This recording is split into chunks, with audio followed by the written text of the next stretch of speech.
श्री उच्छिष्टमहागणपति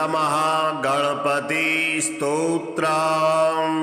मूलाधारेषु योन्याख्ये चिदग्निवरमण्डले समासीनं पराशक्ति विग्रहं गणनायकं रक्तोपलसमप्रख्यं नीलमेघसमप्रभं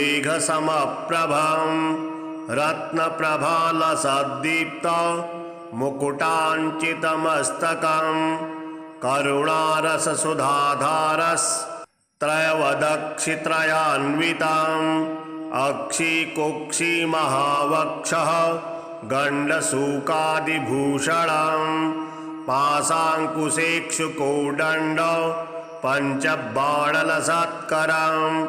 नीलकान्तिघनीभूत नीलवाणीसुपार्श्वकं सूत्रीकोणाख्यनीलाङ्ग रसास्वादनात्परं पत्न्यालिङ्गितवामाङ्गं सप्तमातृनिषेवितं ब्रह्मविष्णुमहेन्द्रादि सम्प्रपूजितपादुकं महद्वयपदोवाच पादुकामन्त्रसारकं नवावरणयज्ञाख्य वरिवस्याविधिप्रियं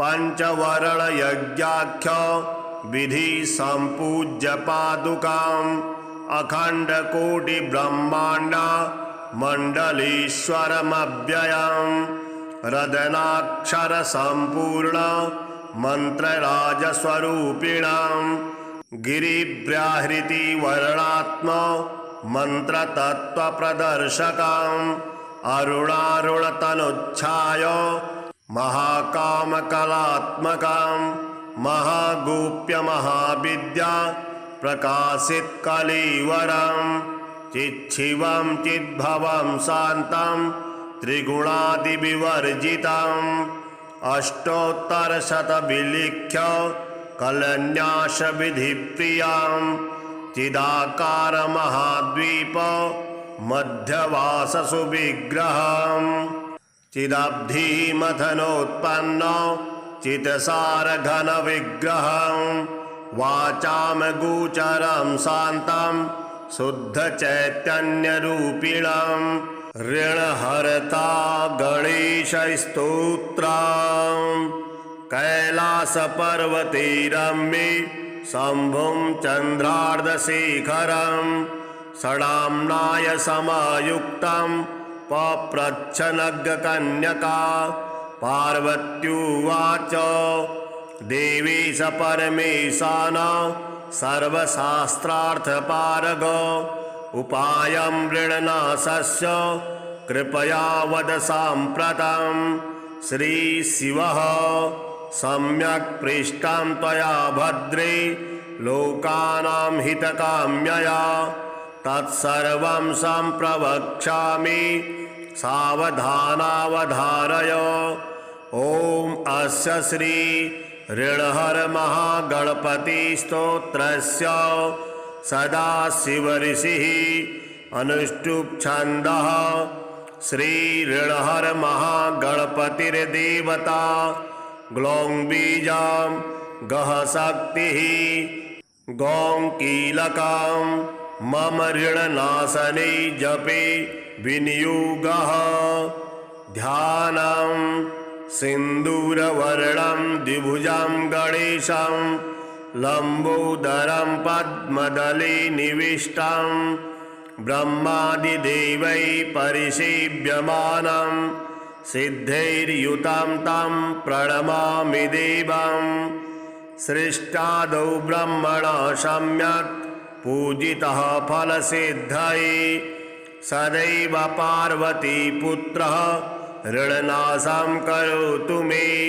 त्रिपुरस्य वधात् पूर्वं शम्भुना सम्यगर्चितः सदैव पार्वतीपुत्रः ऋणनाशं करोतु मे हिरण्यकशिपुआदीनां वधार्थे विष्णुनार्चितः सदैव पार्वतीपुत्रः ऋणनाशं करोतु मे महिषस्य वधे देव्या गणनाथः प्रपूजितः सदैव पार्वतीपुत्रः ऋणनाशं करोतु मे। तारकस्य वधात् पूर्वं कुमारेण प्रपूजितः सदैव पार्वतीपुत्रः ऋणनाशं करोतु मे। भास्करेण गणेशो हि पूजितस्य स्वसिद्धये सदैव पार्वतीपुत्रः ऋणनाशं करोतु मे। शशिनां कान्तिवृद्ध्यर्थं पूजितो गणनायकः सदैव पार्वतीपुत्रः ऋणनाशं करोतु मे। पालनाय च तपसां विश्वामित्रेण पूजितः सदैव पार्वतीपुत्रः ऋणनाशं करोतु मे। इदं ऋणहरं स्तोत्रं तीव्रदारिद्र्यनाशनम् एकवारं पठे नित्यं वर्षमेकं समाहितः। दारिद्र्यं दारुणं त्यक्त्वा कुबेरसमतां व्रजेत्। पठन्त्योऽयं महामन्त्रः सार्धपञ्चदशाक्षरः। ॐ गणेशं ऋणं छिन्धि वरेण्यं हुं नमः फट्। इमं मन्त्रं पठेदन्ते ततश्च शुचिभावनः। एकविंशतिसङ्ख्याभिः पुरःशरणमीरितं सहस्रावर्तनात् सम्यक् षड्मासां प्रियतां व्रजेत्। बृहस्पतिर्समो ज्ञाने धने धनपतिर्भवेत्। अस्यैवायुतसङ्ख्याभिः पुरःशरणमीरितं लक्षमावर्तनात् सम्यक् वाञ्छितं फलमवाप्नुयात्। भूतप्रेतपिशाचानां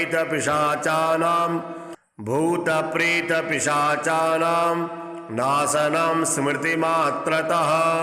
श्रीवक्रतुण्डगणेशकवचं मौलिं महिषपुत्रो व्यात् भालं पातु विनायकः। त्रिनेत्रः पातु मे नेत्रे शूर्पकर्णोऽवतु श्रुति। हेरम्बो रक्षतु घ्राणं मुखं पातु गजाननः। जिह्वां पातु गणेशो मे कण्ठं श्रीकण्ठवल्लभः। स्कन्धो महाबलः पातु विघ्नः पातु मे भुजौ। करो परशुभृत् पातु हृदयं स्कन्दपूर्वजः। मध्यं लम्बोदरः पातु नाभिं सिन्दूरभूषितः। जघनं पार्वतीपुत्रः शक्तिनी पातु पाशभृत्। जानुनी जगतां नाथो जङ्घे मूषकवाहनः। पादौ पद्मासनः पातु पादाधो दैत्यदर्पः। एकदन्तोग्रतः पातु पृष्ठे पातु गणाधिपः। पार्श्वयोर्मोदकाहारो दिग्विदिक्षु च सिद्धिदः। वज्रतस्तिष्ठतो वापि जाग्रतः स्वपतोष्णतः। चतुर्थी वल्लभो देवः पातु मे भुक्तिमुक्तिदः। इदं पवित्रं स्तोत्रं च चतुर्थ्यां नियतः पठेत्। सिन्दूररक्तः कुसुमैर्दुर्वया पूज विघ्नपां। राजा राजसुतो राज पत्नी मन्त्री कुलं चलं। तस्यावश्यं भवेद्वश्यं विघ्नराजप्रसादतः। समन्त्रयन्त्रं यः स्तोत्रं करे संलिख्य धारयेत्। धनधान्य समृद्धिः स्यात् तस्य नास्त्यत्र संशयः। ऐं क्लीं ह्रीं वक्रतुण्डाय हुं रसलक्षां सदैकाग्र्यः षडन्यासपूर्वकां। हुत्वा तदन्ते विधिदष्टौ द्रव्यं पयोधृतां। यं यं कामभिध्यायन् कुरुते कर्म किञ्चन तं तं सर्वमवाप्नोति वक्रतुण्डप्रसादतः। भृगुप्रणीतं यः स्तोत्रं पठते भूयमानवः भविद्व्याहतैश्वर्यः स गणेशप्रसादतः। श्रीमारुति स्तोत्रम्। ॐ नमो वायुपुत्राय भीमरूपाय धीमते। नमस्ते रामदूताय कामरूपाय श्रीमते। मोहशोकविनाशाय सीताशोकविनाशिने। भग्नाशोकवनायास्तु दग्धलङ्काय वाग्मिने। गतिनिर्जित्वाताय लक्ष्मणप्राणदाय च। वनौकशां वरिष्ठाय वसने वनवासिने।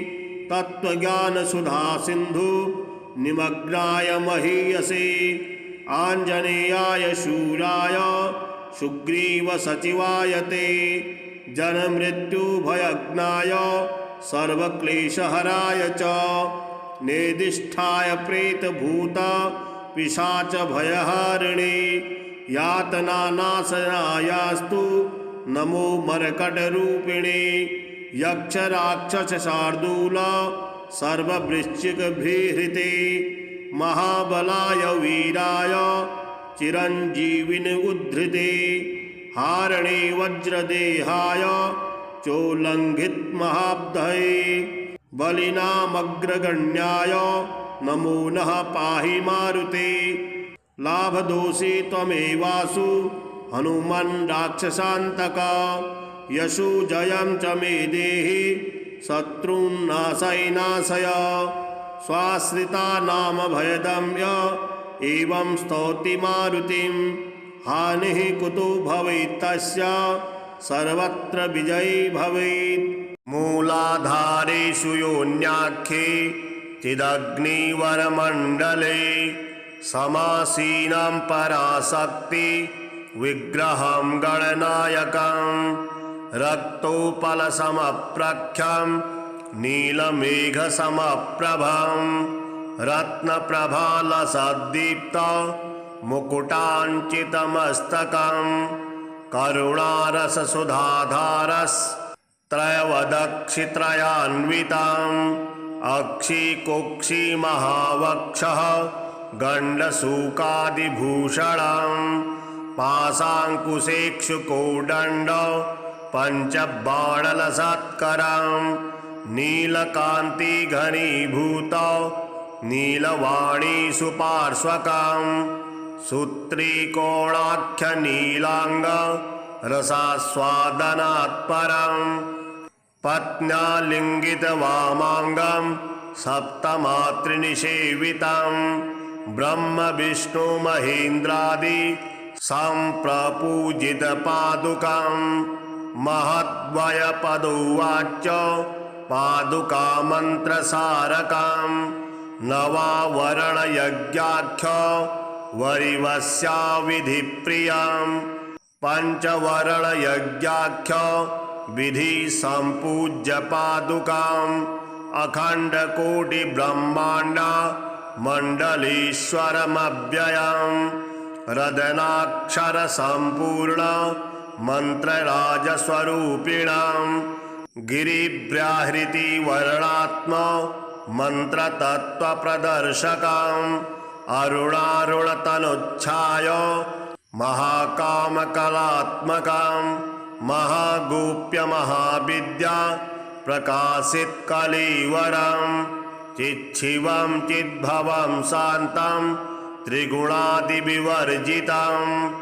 अष्टोत्तरशतविलिख्य कलन्यासविधिप्रियम्। चिदाकारमहाद्वीप मध्यवाससुविग्रहम्। चिदब्धिमथनोत्पन्न चित्सारघनविग्रहम्। वाचाम गोचरं शान्तं शुद्धचैतन्यरूपिणम्। ऋणहर्ता गणेशस्तोत्रम्। कैलासपर्वते रम्ये शम्भुं चन्द्रार्धशेखरम्। षडाम्नाय समायुक्तं पप्रच्छनग्कन्यका। पार्वत्युवाच देवेश परमेशान सर्वशास्त्रार्थपारग। उपायं ऋणनाशस्य कृपया वद साम्प्रतं श्रीशिवः सम्यक् पृष्टं त्वया भद्रे लोकानां हितकाम्यया तत्सर्वं सम्प्रवक्ष्यामि सावधानावधारय। ॐ अस्य श्री ऋणहर महागणपति स्तोत्रस्य सदाशिवऋषिः अनुष्टुप् छन्दः श्री ऋणहर महागणपतिर्देवता ग्लौं बीजं गः शक्तिः गौं कीलकं मम ऋणनाशने जपे विनियोगः। ध्यानं सिन्दूरवर्णं द्विभुजं गणेशं लम्बोदरं पद्मदले निविष्टं ब्रह्मादिदेवैः परिसेव्यमानं सिद्धैर्युतं तं प्रणमामि देवं। सृष्टादौ ब्रह्मणा सम्यक् पूजितः फलसिद्धये सदैव पार्वतीपुत्रः ऋणनाशं करोतु मे। त्रिपुरस्य वधात् पूर्वं शम्भुना सम्यगर्चितः सदैव पार्वतीपुत्रः ऋणनाशं करोतु मे। हिरण्यकशिपुआदीनां वधार्थे विष्णुनार्चितः सदैव पार्वतीपुत्रः ऋणनाशं करोतु मे। महिषस्य वधे देव्या गणनाथः प्रपूजितः सदैव पार्वतीपुत्रः ऋणनाशं करोतु मे। तारकस्य वधात् पूर्वं कुमारेण प्रपूजितः सदैव पार्वतीपुत्रः ऋणनाशं करोतु मे। भास्करेण गणेशो हि पूजितस्य स्वसिद्धये सदैव पार्वतीपुत्रः ऋणनाशं करोतु मे। शशिनां कान्तिवृद्ध्यर्थं पूजितो गणनायकः सदैव पार्वतीपुत्रः ऋणनाशं करोतु मे। पालनाय च तपसां विश्वामित्रेण पूजितः सदैव पार्वतीपुत्रः ऋणनाशं करोतु मे। इदं ऋणहरं स्तोत्रं तीव्रदारिद्र्यनाशनम् एकवारं पठे नित्यं वर्षमेकं समाहितः दारिद्र्यं दारुणं त्यक्त्वा कुबेरसमतां व्रजेत्। पठन्त्योऽयं महामन्त्रः सार्धपञ्चदशाक्षरः। ॐ गणेशं ऋणं छिन्धि वरेण्यं हुं नमः फट् इमं मन्त्रं पठेदन्ति ततश्च शुचिभावनः। एकविंशतिसङ्ख्याभिः पुरःशरणमीरितं सहस्रावर्तनात् सम्यक् षड्मासं प्रियतां व्रजेत्। बृहस्पतिर्समो ज्ञाने धने धनपतिर्भवेत्। अस्यैवायुधसङ्ख्याभिः पुरःशरणमीरितं लक्षमावर्तनात् सम्यक् वाञ्छितं फलमवाप्नुयात्। भूतप्रेतपिशाचानां नाशनं स्मृतिमात्रतः। श्रीवक्रतुण्डगणेशकवचं मौलिं महिषपुत्रो व्यात् भालं पातु विनायकः। त्रिनेत्रः पातु मे नेत्रे शूर्पकर्णोऽवतु श्रुति। हेरम्बो रक्षतु घ्राणं मुखं पातु गजाननः। जिह्वां पातु गणेशो मे कण्ठं श्रीकण्ठवल्लभः। स्कन्धो महाबलः पातु विघ्नः पातु मे भुजौ। करो परशुभृत् पातु हृदयं स्कन्दपूर्वजः। मध्यं लम्बोदरः पातु नाभिं सिन्दूरभूषितः। जघनं पार्वतीपुत्रः शक्तिनी पातु पाशभृत्।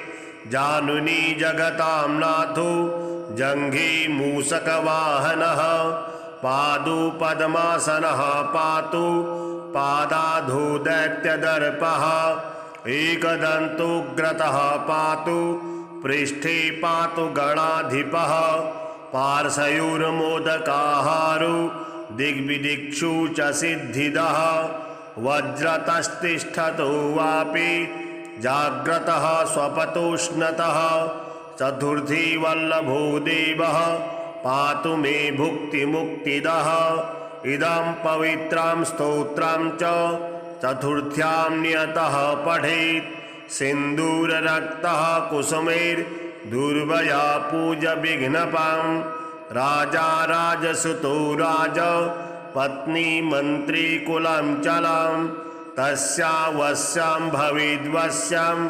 विघ्नराजप्रसादतः समन्त्रयन्त्रं यः स्तोत्रं करे संलिख्य धारयेत् धनधान्य समृद्धिः स्यात् तस्य नास्त्यत्र संशयः। ऐं क्लीं ह्रीं वक्रतुण्डाय हुं रसलक्षां सदैकाग्र्यः षडन्यासपूर्वकां हुत्वा तदन्ते विधिदष्ट द्रव्यं पयोधृतां यं यं कामभिध्यायन् कुरुते कर्म किञ्चन तं तं सर्वमवाप्नोति वक्रतुण्डप्रसादतः भृगुप्रणीतं यः स्तोत्रं पठते भूयमानवः भवेद्व्याहतैश्वर्यः स गणेशप्रसादतः। श्रीमारुति स्तोत्रम्। ॐ नमो वायुपुत्राय भीमरूपाय धीमते नमस्ते रामदूताय कामरूपाय श्रीमते मोहशोकविनाशाय सीताशोकविनाशिने भग्नाशोकवनायास्तु दग्धलङ्काय वाग्मिने गतिनिर्जित्वाताय लक्ष्मणप्राणदाय च वनौकशां वरिष्ठाय वसने वनवासिने तत्त्वज्ञानसुधासिन्धु निमग्नाय महीयसे आञ्जनेयाय शूराय सुग्रीवसचिवाय ते जन्ममृत्युभयज्ञाय सर्वक्लेशहराय च नेदिष्ठाय प्रेतभूत पिशाचभयहारिणे यातनानाशनायास्तु नमो मर्कटरूपिणे यक्षराक्षसशार्दूल सर्ववृश्चिकभृहृते महाबलाय वीराय चिरञ्जीविनि उद्धृते हारणे वज्रदेहाय चोल्लङ्घितमहाब्धये बलिनामग्रगण्याय नमो नः पाहि मारुते लाभदोषे त्वमेवासु हनुमन् राक्षसान्तक यशो जयं च मे देहि शत्रून् नाशय नाशय स्वाश्रिता नाम भयदम्य एवं स्तौति मारुतिं हानिः कुतो भवेत् तस्य सर्वत्र विजयी भवेत्। मूलाधारेषु योऽन्याख्ये चिदग्निवरमण्डले समासीनां पराशक्ति विग्रहं गणनायकं रक्तोपलसमप्रख्यं नीलमेघसमप्रभं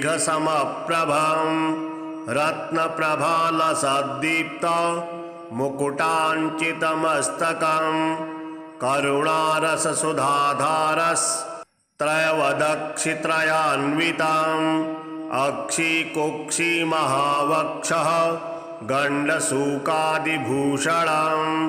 पाशाङ्कुशेक्षुकोदण्ड पञ्चबाणलसत्करं नीलकान्तिघनीभूत नीलवाणीसुपार्श्वकं सूत्रीकोणाख्यनीलाङ्ग रसास्वादनात्परं पत्न्यालिङ्गितवामाङ्गं सप्तमातृनिषेवितं ब्रह्मविष्णुमहेन्द्रादि सम्प्रपूजितपादुकं महद्वयपदुवाच पादुकामन्त्रसारकाम् नवावरणयज्ञाख्य वरिवस्या विधिप्रियाम् पञ्चवरणयज्ञाख्य विधि सम्पूज्य पादुकाम् अखण्डकोटिब्रह्माण्ड मण्डलीश्वरमव्ययम् रदनाक्षरसम्पूर्ण मन्त्रराजस्वरूपिणाम् गिरिब्राहृति वर्णात्म मन्त्रतत्त्वप्रदर्शकाम् अरुणारुणतनुच्छाय महाकामकलात्मकाम् महागोप्यमहाविद्या प्रकाशितकलिवरम् चिच्छिवं चिद्भवं शान्तं त्रिगुणादिविवर्जितम् अष्टोत्तरशतविलिख्य कलन्यासविधिप्रियाम् चिदाकारमहाद्वीप मध्यवाससुविग्रहम् चिदब्धिमथनोत्पन्न चित्सारघनविग्रहम् वाचामगोचरं शान्तं शुद्धचैतन्यरूपिणम् ऋणहर्ता गणेशस्तोत्रम् कैलासपर्वते रम्ये शम्भुं चन्द्रार्धशेखरं षडाम्नाय समायुक्तं पप्रच्छनग्कन्यका पार्वत्युवाच देवीश परमेशान सर्वशास्त्रार्थपारग उपायं ऋणनाशस्य कृपया वद साम्प्रतं श्रीशिवः सम्यक् पृष्टं त्वया भद्रे लोकानां हितकाम्यया तत्सर्वं सम्प्रवक्ष्यामि सावधानावधारय।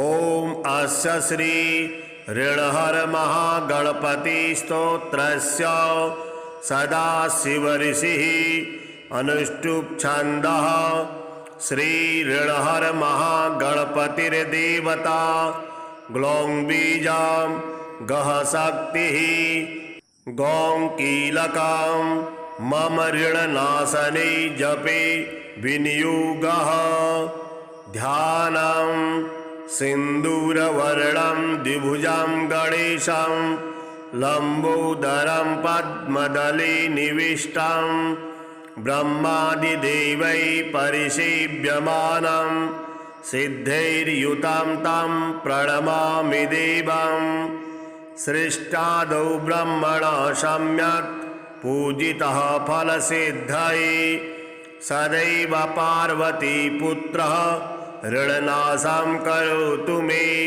त्रिपुरस्य वधात् पूर्वं शम्भुना सम्यगर्चितः सदैव पार्वतीपुत्रः ऋणनाशं करोतु मे हिरण्यकशिपादीनां वधार्थे विष्णुनार्चितः सदैव पार्वतीपुत्रः ऋणनाशं करोतु मे महिषस्य वधे देव्या गणनाथः प्रपूजितः सदैव पार्वतीपुत्रः ऋणनाशं करोतु मे तारकस्य वधात् पूर्वं कुमारेण प्रपूजितः सदैव पार्वतीपुत्रः ऋणनाशं करोतु मे भास्करेण गणेशो हि पूजितस्य स्वसिद्धये सदैव पार्वतीपुत्रः ऋणनाशं करोतु मे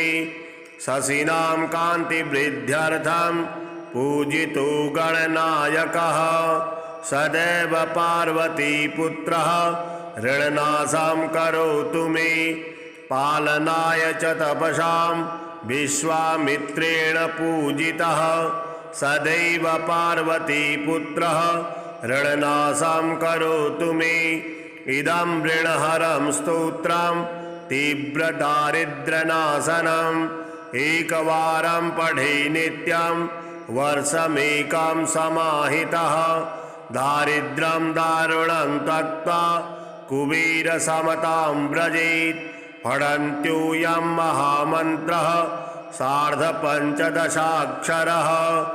ॐ गणेशं ऋणं छिन्धि वरेण्यं हुं नमः फट्। इमं मन्त्रं पठेदन्ति ततश्च शुचिभावनः। एकविंशतिसङ्ख्याभिः पुरःशरणमीरितं सहस्रावर्तनात् सम्यक् षड्मासां प्रियतां व्रजेत्। बृहस्पतिर्समो ज्ञाने धने धनपतिर्भवेत्। अस्यैवायुधसङ्ख्याभिः पुरःशरणमीरितं लक्षमावर्तनात् सम्यक् वाञ्छितं फलमवाप्नुयात्। भूतप्रेतपिशाचानां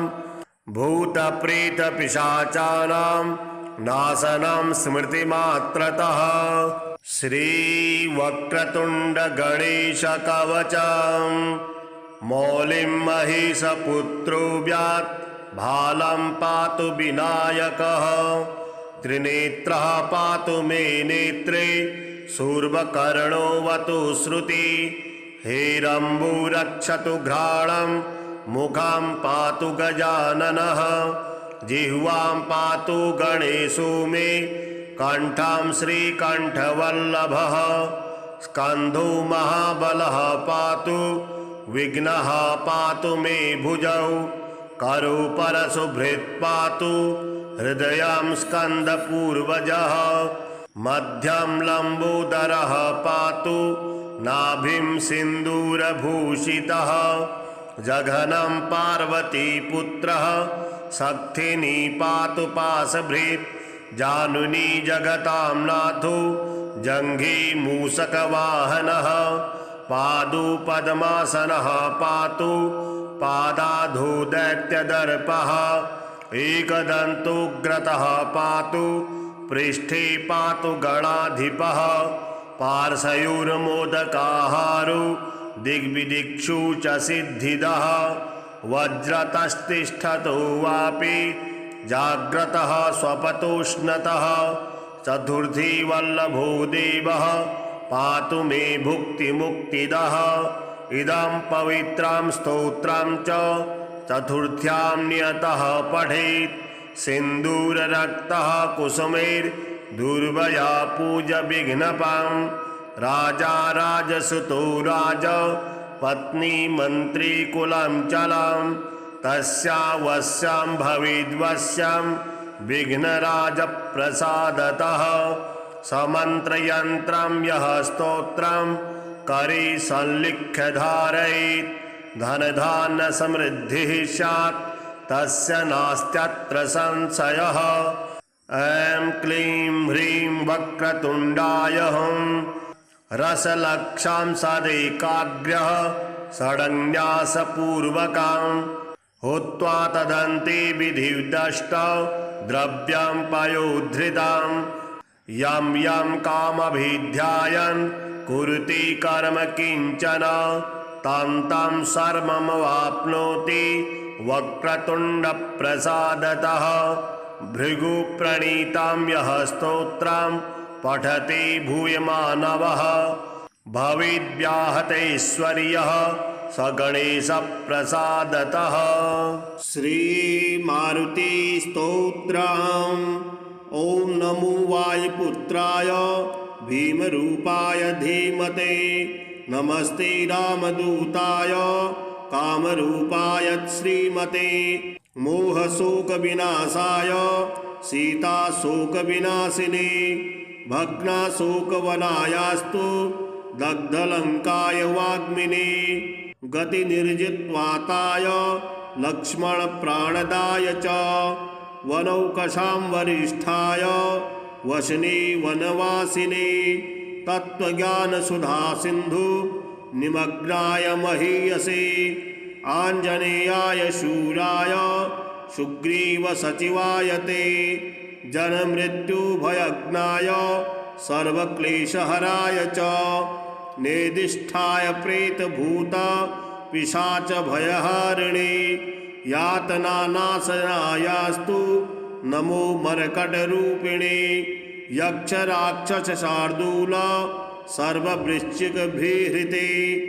महाबलाय वीराय चिरञ्जीविन उद्धृते हारणे वज्रदेहाय चोल्लङ्घित महाब्धये बलिनामग्रगण्याय नमो नः पाहि मारुते लाभदोषे त्वमेवासु हनुमन् राक्षसान्तक यशो जयं च मे देहि शत्रून्नाशय नाशय स्वाश्रिता नाम भयदं य एवं स्तौति मारुतिं हानिः कुतो भवेत् तस्य सर्वत्र विजयी भवेत् मूलाधारेषु योऽन्याख्ये चिदग्निवरमण्डले समासीनं पराशक्ति विग्रहं गणनायकं रक्तोपलसमप्रख्यं नीलमेघसमप्रभं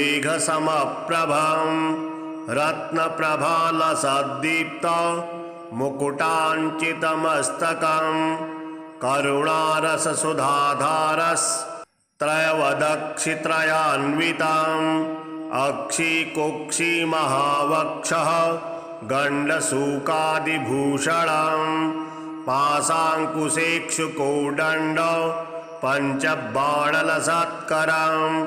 नीलकान्तिघनीभूत नीलवाणीसुपार्श्वकं सूत्रीकोणाख्यनीलाङ्ग रसास्वादनात्परं पत्न्यालिङ्गितवामाङ्गं सप्तमातृनिषेवितं ब्रह्मविष्णुमहेन्द्रादि सम्प्रपूजितपादुकं महद्वयपदुवाच पादुकामन्त्रसारकं नवावरणयज्ञाख्य वरिवस्याविधिप्रियं पञ्चवरणयज्ञाख्य विधि सम्पूज्य पादुकाम् अखण्डकोटिब्रह्माण्ड मण्डलीश्वरमव्ययम् रदनाक्षरसम्पूर्ण मन्त्रराजस्वरूपिणं गिरिव्याहृति वर्णात्म मन्त्रतत्त्वप्रदर्शकम् अरुणारुणतनुच्छाय महाकामकलात्मकं महागोप्यमहाविद्या प्रकाशितकलेवरं चिच्छिवं चिद्भवं शान्तं त्रिगुणादिविवर्जितम् अष्टोत्तरशतविलिख्य कलन्यासविधिप्रियां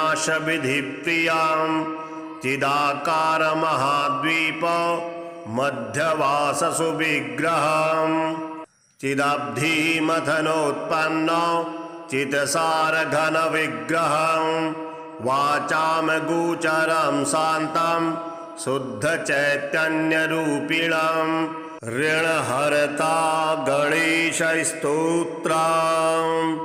कैलासपर्वते रम्ये शम्भुं चन्द्रार्धशेखरं षडाम्नाय समायुक्तं पप्रच्छनग्कन्यका पार्वत्युवाच देवीश परमेशान सर्वशास्त्रार्थपारग उपायं ऋणनाशस्य कृपया वद साम्प्रतं श्रीशिवः सम्यक् पृष्टं त्वया भद्रे लोकानां हितकाम्यया तत्सर्वं सम्प्रवक्ष्यामि सावधानावधारय। ॐ अस्य श्री ऋणहर महागणपतिस्तोत्रस्य सदाशिवऋषिः अनुष्टुप् छन्दः श्री ऋणहर महागणपतिर्देवता ग्लौं बीजं गः शक्तिः गौं कीलकं मम ऋणनाशने जपे विनियोगः ध्यानं सिन्दूरवर्णं द्विभुजं गणेशं लम्बोदरं पद्मदले निविष्टं ब्रह्मादिदेवैः परिसेव्यमानं सिद्धैर्युतं तं प्रणमामि देवं सृष्टादौ ब्रह्मणा सम्यक् पूजितः फलसिद्धये सदैव पार्वतीपुत्रः ऋणनाशं करोतु मे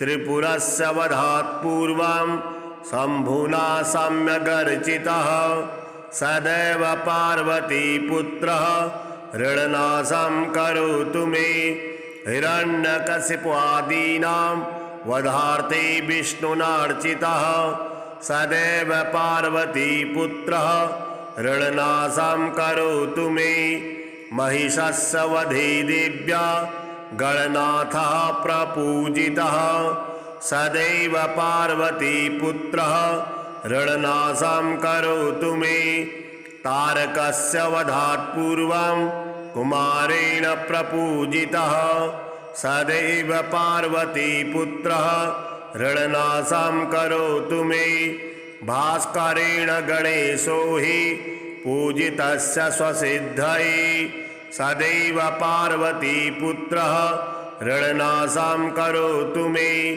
शशिनां कान्तिवृद्ध्यर्थं पूजितो गणनायकः सदैव पार्वतीपुत्रः ऋणनाशं करोतु मे पालनाय च तपसां विश्वामित्रेण पूजितः सदैव पार्वतीपुत्रः ऋणनाशं करोतु मे इदं ऋणहरं स्तोत्रं तीव्रदारिद्र्यनाशनम् एकवारं पठे नित्यं वर्षमेकं समाहितः दारिद्र्यं दारुणं त्यक्त्वा कुबेरसमतां व्रजेत् पठन्त्योऽयं महामन्त्रः सार्धपञ्चदशाक्षरः ॐ गणेशं ऋणं छिन्धि वरेण्यं हुं नमः फट् इमं मन्त्रं पठेदन्ति ततश्च शुचिभावनः एकविंशतिसङ्ख्याभिः पुरःशरणमीरितं सहस्रावर्तनात् सम्यक् षड्मासां प्रियतां व्रजेत् बृहस्पतिर्समो ज्ञाने धने धनपतिर्भवेत् अस्यैवायुधसङ्ख्याभिः पुरःशरणमीरितं लक्षमावर्तनात् सम्यक् वाञ्छितं फलमवाप्नुयात् भूतप्रेतपिशाचानां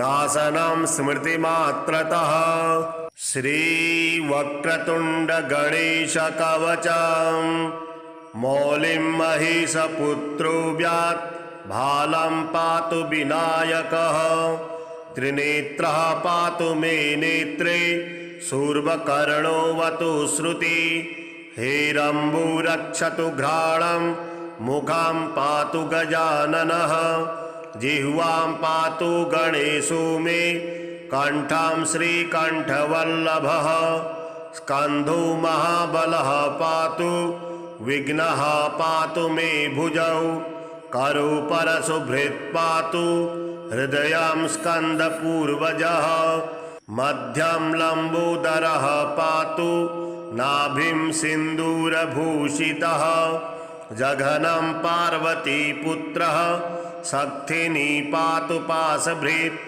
जानुनी जगतां नाथो जङ्घे मूषकवाहनः पादुपद्मासनः पातु पादाधो दैत्यदर्पः एकदन्तोग्रतः पातु पृष्ठे पातु गणाधिपः पार्श्वयोर्मोदकाहारो दिग्विदिक्षु च सिद्धिदः वज्रतस्तिष्ठतो वापि जाग्रतः स्वपतोष्णतः चतुर्थी वल्लभो देवः पातु मे भुक्तिमुक्तिदः इदं पवित्रं स्तोत्रं च चतुर्थ्यां नियतः पठेत् सिन्दूररक्तः कुसुमैर्दुर्वया पूज विघ्नपं राजा राजसुतो राज पत्नी मन्त्री कुलं चलं तस्यावश्यं भवेद्वश्यं विघ्नराजप्रसादतः समन्त्रयन्त्रं यः स्तोत्रं करे संलिख्य धारयेत् धनधान्य समृद्धिः स्यात् तस्य नास्त्यत्र संशयः ऐं क्लीं ह्रीं वक्रतुण्डाय हुं रसलक्षां सदैकाग्र्यः षडन्यासपूर्वकां हुत्वा तदन्ते विधिदष्ट द्रव्यं पयोधृतां यं यं कामभिध्यायन् कुरुते कर्म किञ्चन तं तं सर्वमवाप्नोति वक्रतुण्डप्रसादतः। भृगुप्रणीतां यः स्तोत्रं पठते भूयमानवः भवेद्व्याहतैश्वर्यः स गणेशप्रसादतः। श्रीमारुति स्तोत्रम्। ॐ नमो वायुपुत्राय भीमरूपाय धीमते नमस्ते रामदूताय कामरूपाय श्रीमते मोहशोकविनाशाय सीताशोकविनाशिने भग्नाशोकवनायास्तु दग्धलङ्काय वाग्मिने गतिनिर्जित्वाताय लक्ष्मणप्राणदाय च वनौकशां वरिष्ठाय वसने वनवासिने तत्त्वज्ञानसुधासिन्धु निमग्नाय महीयसे आञ्जनेयाय शूराय सुग्रीवसचिवाय ते जन्ममृत्युभयज्ञाय सर्वक्लेशहराय च नेदिष्ठाय प्रेतभूत पिशाचभयहारिणे यातनानाशनायास्तु नमो मर्कटरूपिणे यक्षराक्षसशार्दूल सर्ववृश्चिकभीहृते महाबलाय वीराय चिरञ्जीविनि उद्धृते हारणे वज्रदेहाय चोल्लङ्घितमहाब्धये बलिनामग्रगण्याय नमो नः पाहि मारुते लाभदोषे त्वमेवासु हनुमन् राक्षसान्तक यशो जयं च मे देहि शत्रून्नाशय नाशय स्वाश्रितानामभयदम्य एवं स्तौति मारुतिं हानिः कुतो भवेत् तस्य सर्वत्र विजयी भवेत्।